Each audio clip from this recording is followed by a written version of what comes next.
Okay, we'll get started. Again, thank you for uh, joining us on our webinar today. Just a couple other things I'll add is the fact that this program that I am recording and will be on our YouTube channel, and you'll be able to find that on our main website, which is tier2.erplan.net, and you'll be able to access our uh, webinar via YouTube. There's also multiple years on there, I think dating back from 2016, 17, and now 18. So again, thank you for joining us on our using ePlan to submit a Tier 2 report.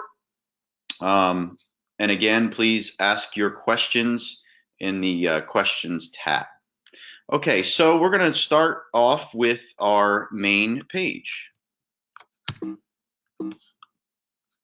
Oh, sorry about that.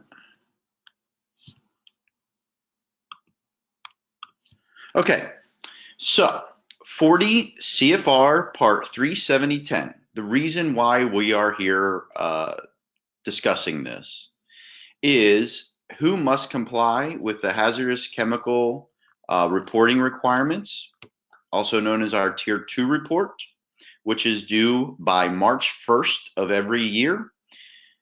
Those of you that are required to have a SDS on site per OSHA requirements, and it meets one of these two criteria, you must submit a Tier 2 report.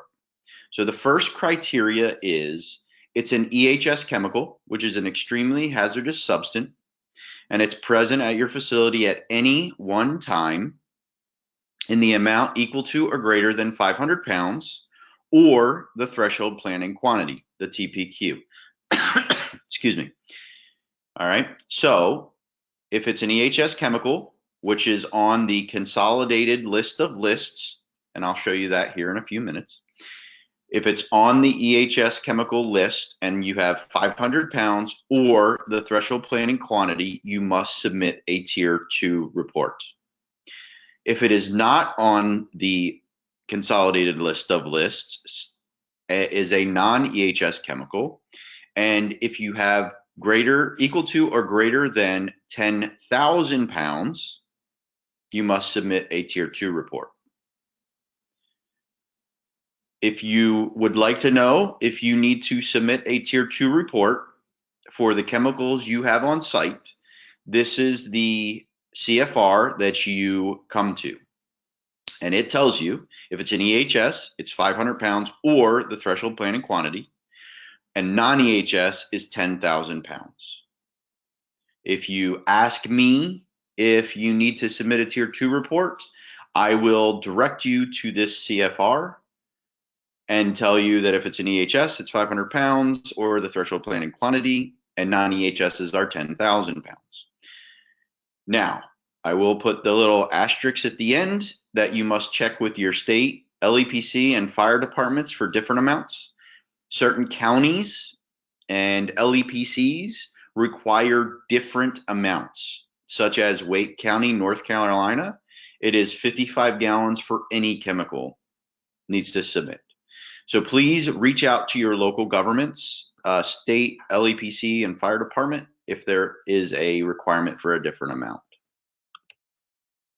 So where do we go to submit our Tier 2 report? erplan.net, or you can go to tier2.erplan.net. Either way, you will get to the correct page. So erplan.net, click on the login page for our online Tier 2 e-submit, which is the green side. Click on our login page and it takes us to our online Tier 2 reporting. This is updated recently for this year's reporting requirements. Some important notes, which I will go over right now, is that we will complete your Tier 2 forms due March 1st, 2019 at 11:59 p.m.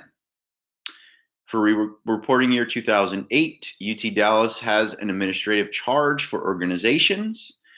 And if you need to look at the list, also there is a step-by-step guide on here as well in order for you to learn how to do this after our webinar. Number 3, we are doing 3 more days of webinars. So if you would like to hear another one, we have a couple more also. Section 4 is for the reporting year, 9 states: Alabama, Florida, Georgia, Mississippi, Montana, New York, North Carolina, South Carolina, and Tennessee. Several counties: Warren County, Ohio, Chesapeake City, Virginia, Hopewell City, Virginia, and so on, except ePlan for the electronic Tier 2 reports. Now, in those states, you must still look at and contact the LEPC and the fire department to find out how they would like it specifically. But in Florida, all of the LEPCs accept Tier 2 reports via ePlan, and most of Georgia as well. So please reach out to those counties and LEPCs to make sure that you are in compliance. All right. So when we want to sign in, we have an Access ID number. If you forgot the Access ID number, please click on the Forgot the Access ID. All right. If your company submitted last year and you are new to the company but need your Access ID, at the bottom or at the top, please use the Contact Us button, and we will assist you with getting the Access ID for your company that you are working for. We must have an email address from that company, or a representative of the company must send us an email stating that you need access to their Tier 2 reports. We will not give out our Access IDs to Gmail or Yahoo or AOL email addresses. If you are a new company and have never submitted a Tier 2 report ever, you just met the threshold on your chemicals, then you would use the Create an Account link at the bottom right corner in order to create a new account. If your company has submitted prior to this year, do not create an account. Use the Forget Access ID. Once we log in, you will go to the submission management page, as you see here. You can retrieve your old data. As you can see, this filer, which is myself, I have data dating back to 2010. Okay, and you can click on each one of those on the left-hand side, and you can actually look at what has been filed before. In the middle, you have your copy data, which we'll get to here in a minute. And on the right, we have an import Tier 2. So if you have a file that you would like to import, this is where you would import that data. You click the Import Zip T2S in the bottom, and you're able to import that data. All right.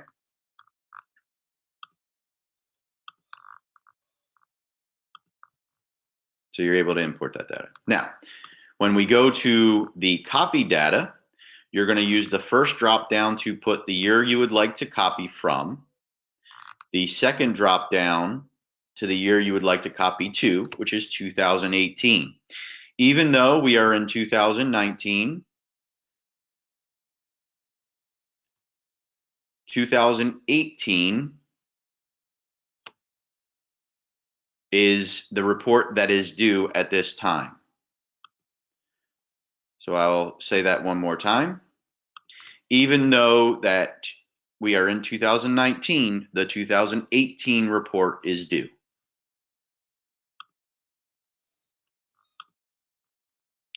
All right. So once I do that, I use that. Step 2, and then I click copy data. Once I copy the data, you'll see that the copying is complete, and we will click the 2018. If you look to the left under the enter new data, retrieve old data, you now see currently filed years as 2018. So we've now added 2018 to the list.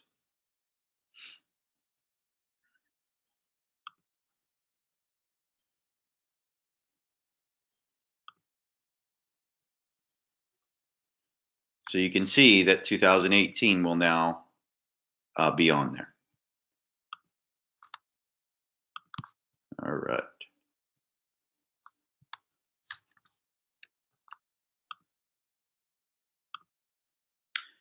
Once I click my 2018, I am now on the main page of my filing home.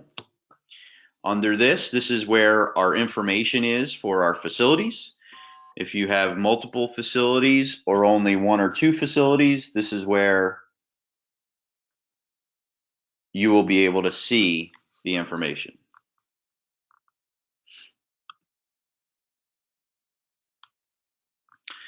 As you can see, I have multiple contacts information as well as chemical information. For information on the chemicals, you can see the dotted line around. That means that that is an EHS chemical, an extremely hazardous substance, and must be submitted if over 500 pounds or the threshold planning quantity. So if I want to look at the information for my facility, I will click on the facility name, which is Cutting Edge Planning and Training. And I will go on to my facility information. As I scroll through my facility information, I check my physical address, my mailing address, and I go down to my location. Please validate my latitude and longitude by clicking on the Validate Latitude and Longitude button. This will bring up a Google map, which will allow me to drag and drop the little flag in order to correctly position my latitude and longitude. Once I correctly position that latitude and longitude, I then click to update latitude and longitude, and I will be able to automatically have that latitude and longitude put into my Tier 2 report. You must also put if you are manned or unmanned, and maximum number of occupants at any one time. So it's the maximum number of occupants that could be on site at any one time. At the bottom, under submission, this is the person that is certifying that the Tier 2 report is correct and accurate. So the name and official title of that person will be typed in there. And we click the Save and Continue. This will take me to my facility identification, where you must put a Dun & Bradstreet number as well as an NAICS code. So those 2 things you must put in here. Also, if you are a TRI facility, a toxic release inventory facility, you must add it in under the facility identification, as well as an RMP facility. If you are an RMP facility, you must also add it at this time.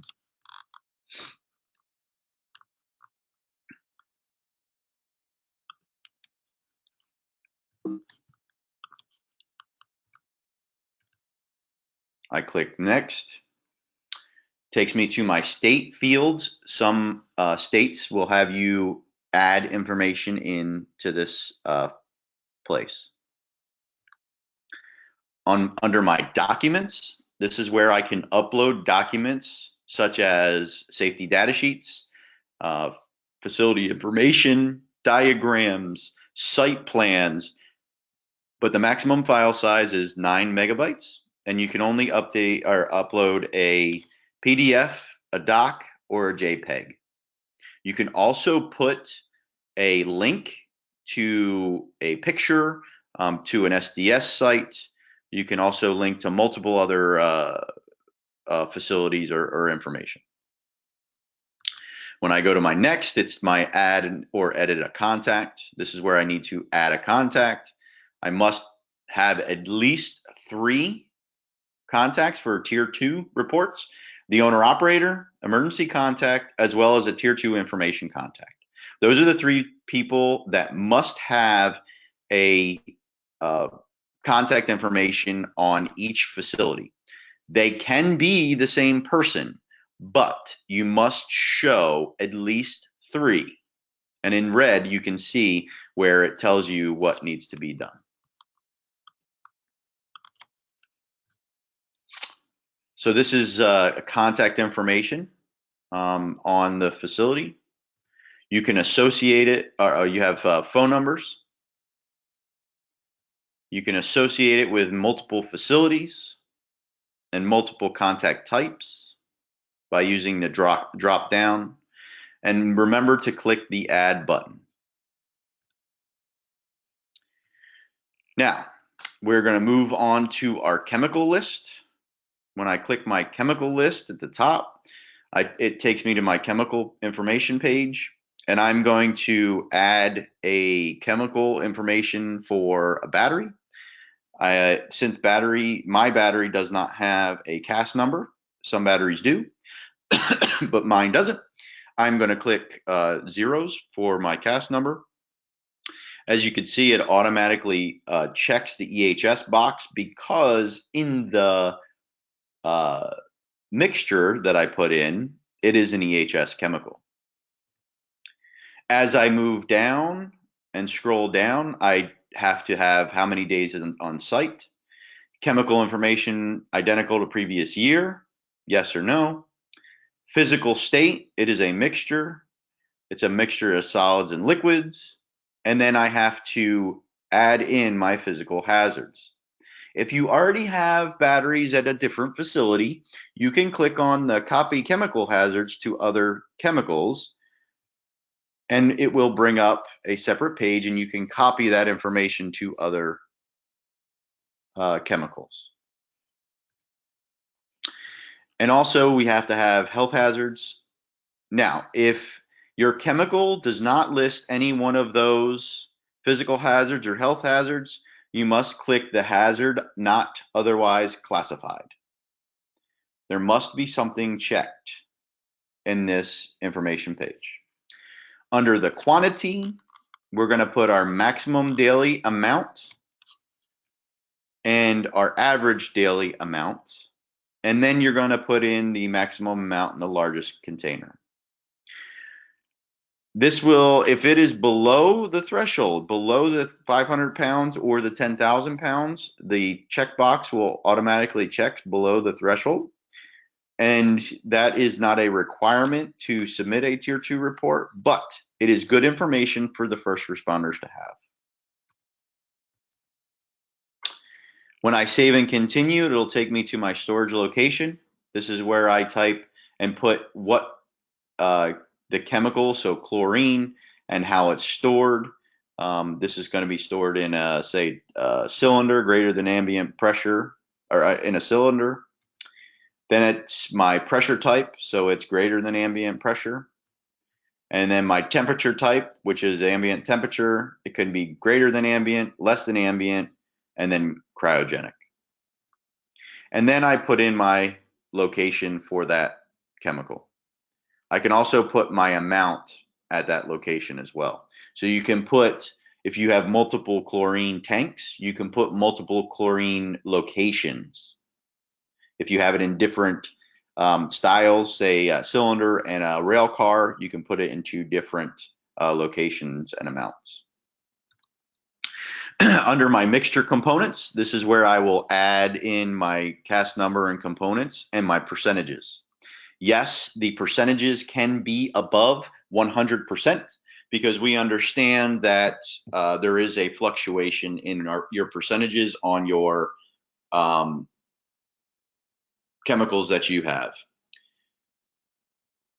Please go by the information that's provided on your SDS. in order to accurately input your percentages as well as your cast numbers for your components.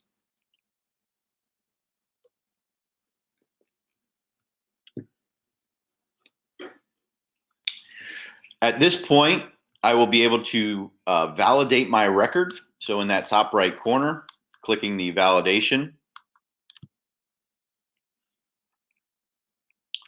Once I click my validation, it will take me to my submission report, and it'll tell me if I'm missing anything or are there any errors. As you can see, I have some errors because under the diesel fuel of this facility, I don't have anything checked. So I must go in and check, and it will successfully update that and move forward. Anything in the blue, if you click on it, like edit contact or any of those, it will take it to that place for that facility and be able to update that information. But as you can see, facility ID 5807847 has passed all its checks. Once it has passed all its checks, at the bottom, I will click Upload Data to ePlan.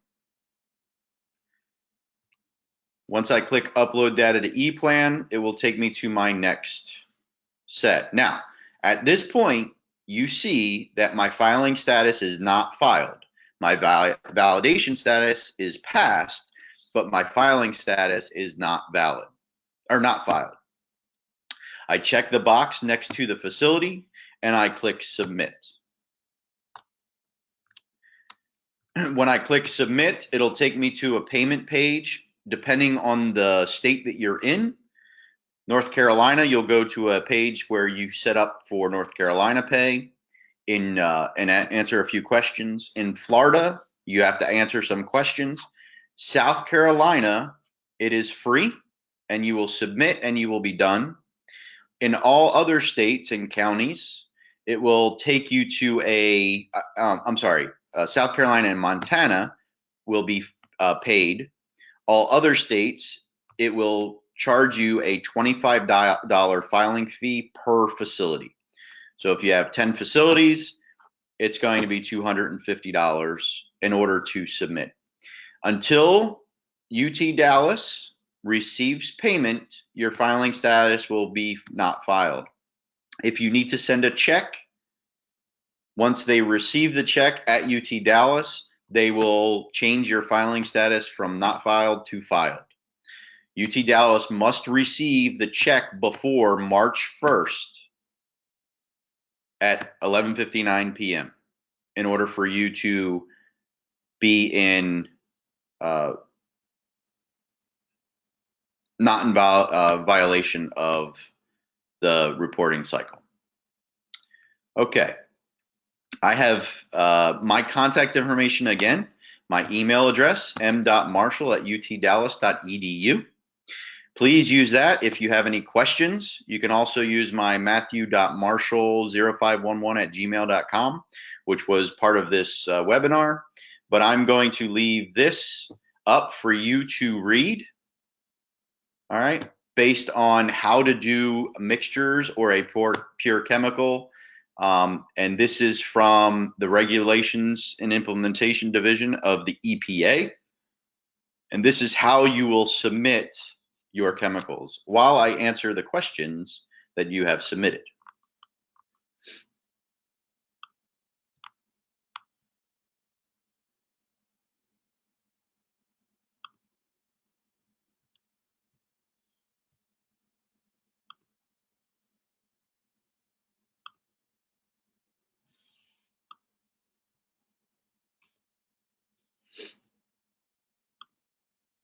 The slides won't be made available for this, but you can use the tab on the ePlan website in order to open up a how-to. If a facility does not have a Dun and Bradstreet number, does a facility have to get one? It is requested that you do get one. If you don't, you can use N/A in order to in order to have that information put in there, but you have to have a Dun & Bradstreet on there. For the Dun & Bradstreet numbers, will that be uploaded for sites that have submitted reports in the past? Yes, the Dun & Bradstreet will automatically be transferred over from year to year.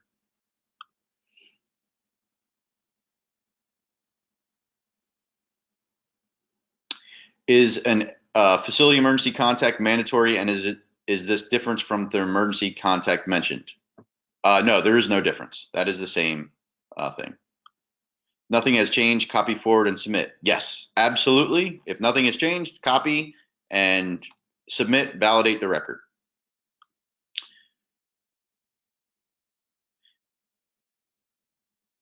Golf cart batteries. If you have over 500 pounds of an EHS or 10,000 pounds of a non-EHS stored at any one time on site, you must submit a Tier 2 report. And that includes batteries for golf carts, for forklifts, and anything that's set on site. Does ePlan utilize range codes for chemical quantities? No, they do not.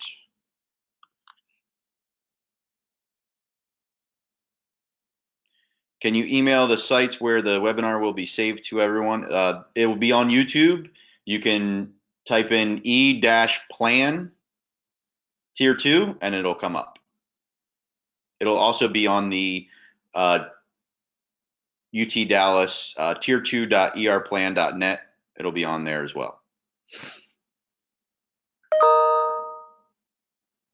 If I am copying a report from 17 to 18, will all the information from last year's report copy over? Yes. Yep. And you only have to change what needs to be changed. Absolutely. I will show my email address again here in a second. There you go.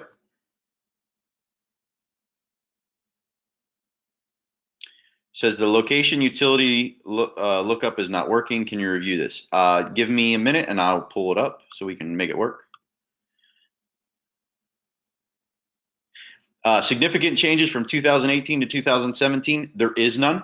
The only changes were on the computer side of the system. So file types, they no longer accept MER files. They only accept XML. So there is no major changes from 17 to 18.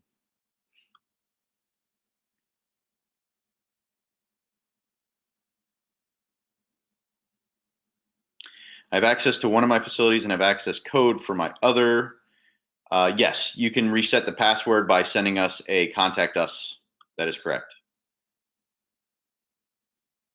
Is the federal government shutdown impacting the reporting process? No, because this facility or this system is state-based. It is a federal mandate, but it is state-run. So there is no effect. We have a location that was destroyed. You don't delete a location. You keep it there. You just don't resubmit for the year. And I'm sorry to hear that it was destroyed during the hurricane.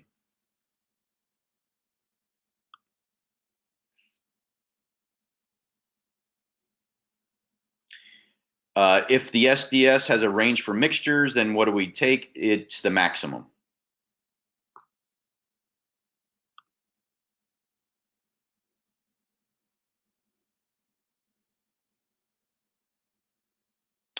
Waynesboro, Virginia, you would have to go on the LEPC or the website to find the form. Other than that, for your state and locals, other than there, the signature on ePlan works. Do we need to send this information to our local fire department? Depending on your location, I can't answer that question. You have to reach out to your local fire department to find out.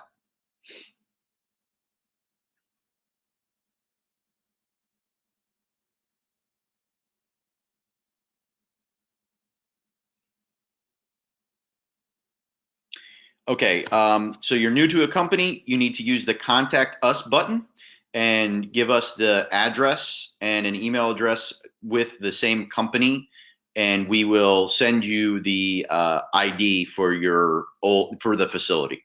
So please use the contact us button on the tier2.erplan.net.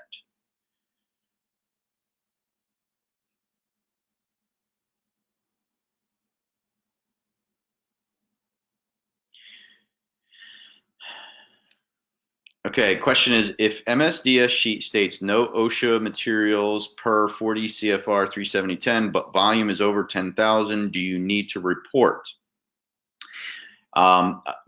What the law states is what I said. If OSHA requires you to have a tier 2 report for that chemical, then and you are over 10,000 pounds, you must submit a tier 2 report.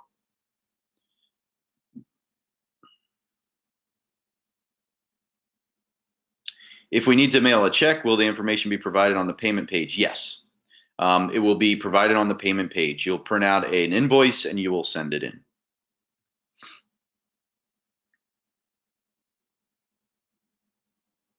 If we don't use any chemical any longer, what has to be done?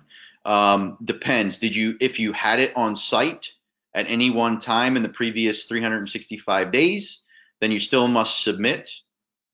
But if it was not on site at all in 2017, then you don't have to submit.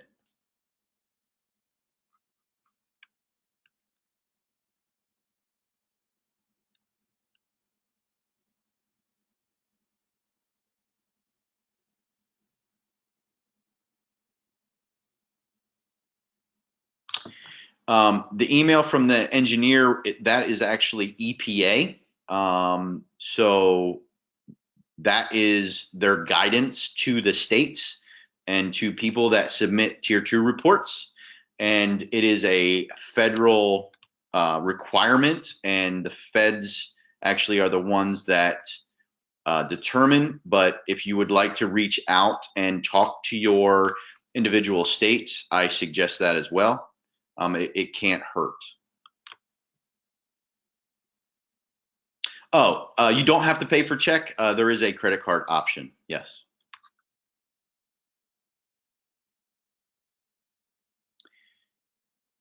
If the facility was closed at the end of 2017, no, you don't need to notify anyone for a tier 2 report. LEP stands for Local Emergency Planning Committee.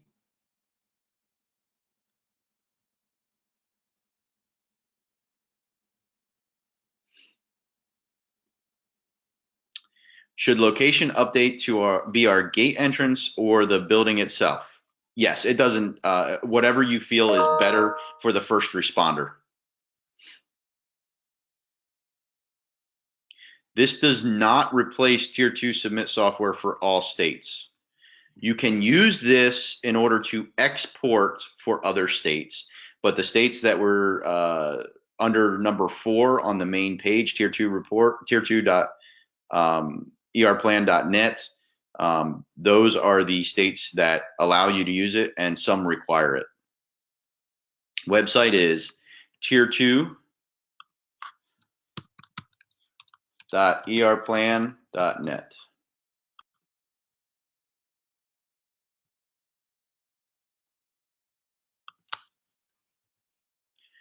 Moving to another facility close by in a few months, what do we need to do? If you move in the middle of a reporting year, you may have to submit a 313 report, but you still must submit for the previous year. And like I said, you can pay by credit card.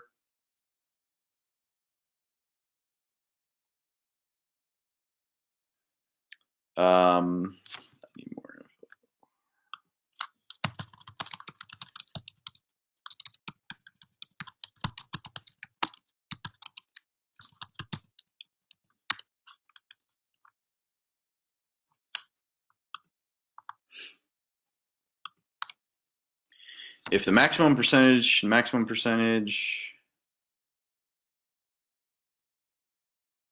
yes, take the maximums when you're doing percentages on your SDSs.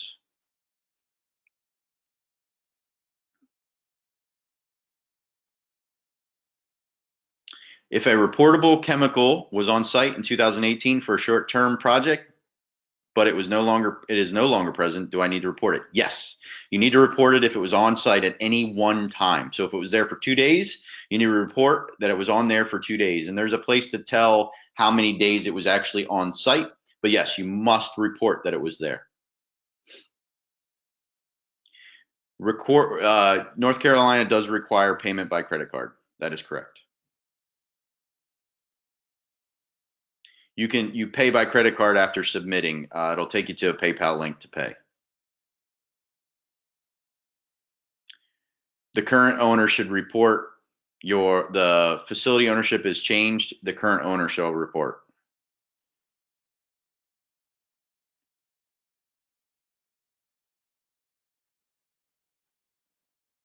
You only report for 2018 based on December 31st, 2018. If there are significant changes in 2019 after the March 1st deadline, then you have, depending on what state you're in, you fall under a 313 rule, which you could have up to 7 or as little as 7 days and up to 90 days in order to report changes.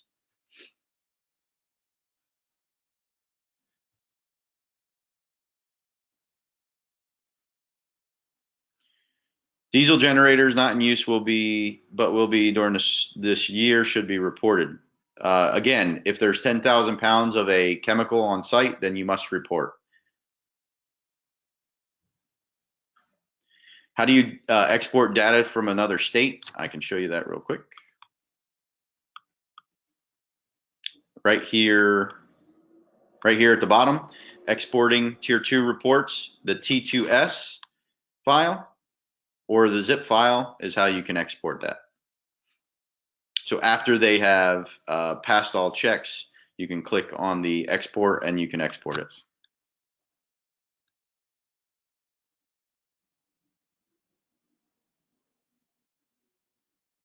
We do not acknowledge filing and payment by email. You must check the website. Remember, just so you know, we receive about 40,000 tier 2 reports over the next 2 months.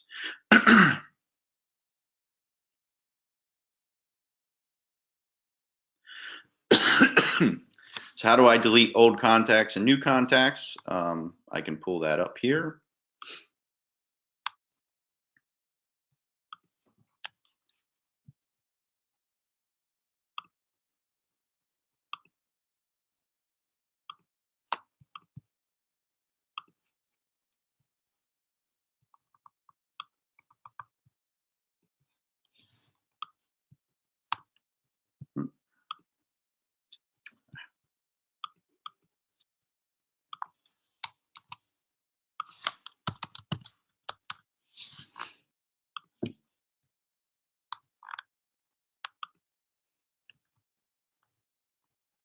So if I want to delete this, I click on the delete button.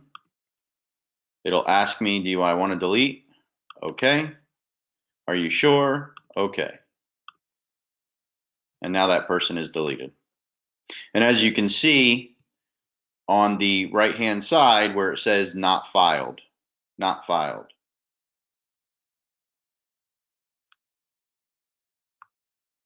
And if I was to go into this facility and I validate my record for this facility, oh wait, let me see what that's test. 2 tests. So when I validate my record,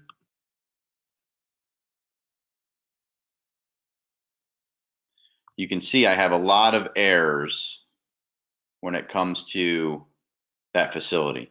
But for the sulfuric acid batteries, it's self-reactive, serious eye damage, and then I can enter my email, or I can change my days on site, which is 365, save and continue. I click my validate record.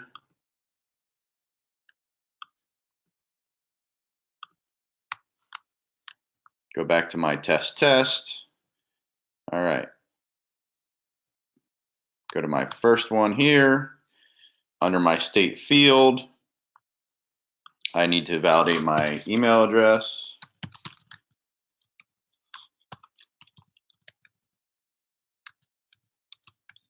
Now this is Alabama, just so you know. All right, done that. Validate my record again. Scroll back down. I go to my test, click on my, I need a master ID number, which I don't have. So, because I'm not a true facility, so we'll see if that works. Oh, that worked. And now under this Wolverine, I need to do this.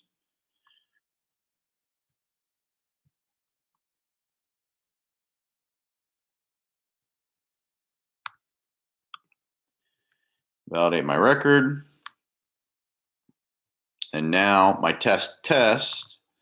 Oh, missing chemical location. Let me fix that error. So I don't have a chemical location. So it's above ground tank. It's greater than pressure and it's cryogenic. And it's at the back of facility. I add that. Validate my record. And now I have two that are validated. If I need to export tier 2 T2S, if I do a PDF file, it will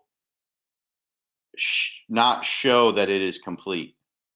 Okay, it'll say draft on it still until it's paid.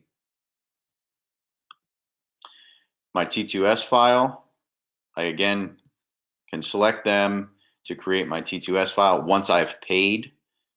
All right, same thing with my tier 2 zip file. So let me show you this, where I create my PDF. And as you can see, it says draft. That means it's not validated. All right.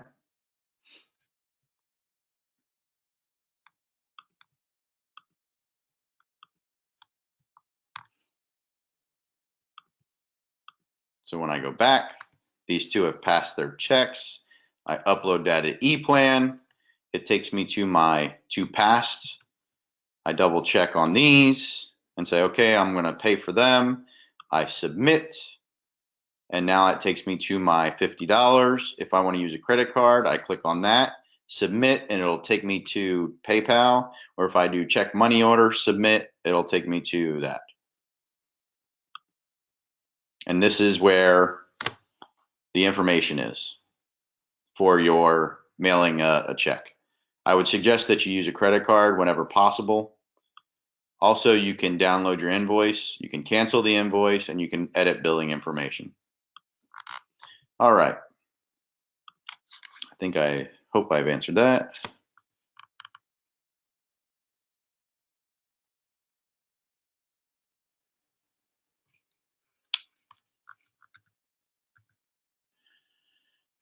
Where do you find the state IDs? I'm assuming you're talking about Alabama. You have to email the state of Alabama in order to get that information.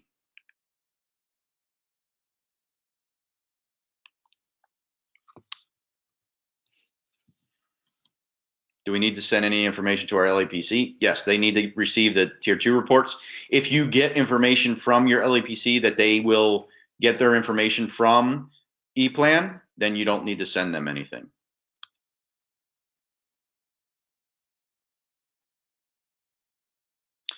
Please use, okay, so this is my first year doing this. The previous person left the company. Do I need to set up a new access code? No. Please use the previous access code. If you need information on that, please send us, use the contact us link or send us an email. The payment information does not automatically forward. No, sorry. Do we get CEU for the seminar? If you want to submit for it, it's an hour. Do you have a list of commonly overlooked items? For example, lead acid batteries? No, there is no commonly overlooked items. I'm sorry. So if we have operations in multiple states, do we need separate access IDs for each state or put all facilities under same ID? This year, the state of Florida has required ePlan to have an access ID for companies that have facilities in Florida, but all other states, you can use one access ID. So you would need, if you have a facility in Florida, a access ID for Florida, and then you can use others, one access ID for the rest of the states.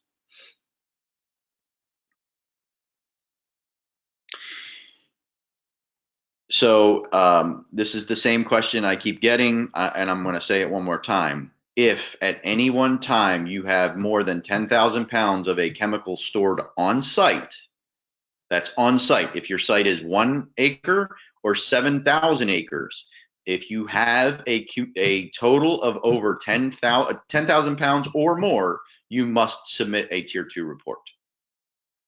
If it's being stored, not sold, not a commodity, if it's being stored. And you can check 370.10 and it gives you information on that.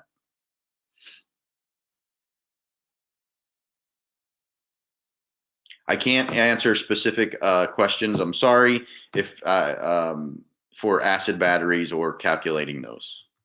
Okay, so at this time, that's the end of the questions I have. Thank you again. This link will be on the Tier 2 main filing page in order to listen to this in my wonderful voice again. Thank you again for coming. My name is Matthew Marshall. I am a consultant with UT Dallas. And if you have any questions, please email them to me. I will put my email address up one more time for you. Maybe.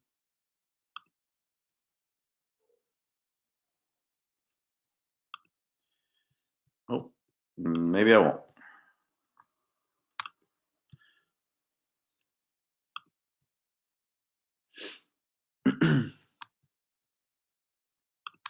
And my email address is there on the screen, m.marshall@utdallas.edu. Please send me your questions and I will answer them as best I can when I have them. Again, thank you for coming, and we'll see you next time. Bye.